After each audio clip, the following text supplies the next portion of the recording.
Ce livre aborde une question particulièrement brûlante aujourd'hui, à savoir celle de l'exemplarité des leaders au sens large et de ses effets majeurs. Cette question intéresse à la fois les chercheurs en management, qui ont toujours intégré plus ou moins directement cet aspect dans les modèles de leadership, mais également la société dans son ensemble. On voit bien aujourd'hui qu'il y a un besoin impérieux d'exemplarité, et ce à tous les niveaux. L'actualité est malheureusement riche de cas de non-exemplarité qui ne sont simplement plus tolérés par les différentes parties prenantes de la société.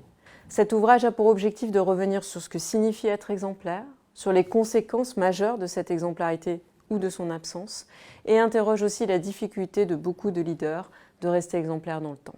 L'exploration de ces questions nous permet de conclure l'ouvrage sur des pistes d'action managériale pour renforcer son exemplarité en tant que leader. À l'heure où l'environnement devient toujours plus incertain et complexe, et où la somme des efforts qui sont demandés à l'ensemble des acteurs de la société ne cesse de croître, le besoin de leaders exemplaires se fait plus fort. C'est-à-dire de leaders qui s'astreignent aux mêmes exigences, aux mêmes efforts que ceux qu'ils demandent aux autres. Après être revenu sur les différentes conceptualisations de l'exemplarité, j'explicite dans cet ouvrage mon choix d'une définition pragmatique et située de l'exemplarité qui n'inclut pas d'idéal type chez le leader.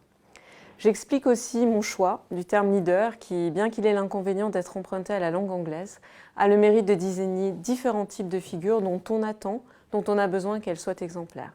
Il n'y a pas que les hommes politiques ou les dirigeants d'entreprise qui sont concernés par l'exemplarité. Toute personne qui est engagée dans une relation d'autorité avec autrui et qui en exige un certain nombre d'efforts devient une figure dont le manque d'exemplarité sera problématique. Cela peut donc être un manager avec son équipe, un chef militaire avec ses soldats ou un parent avec son enfant. L'exemplarité est attendue de tous et par tous au fond.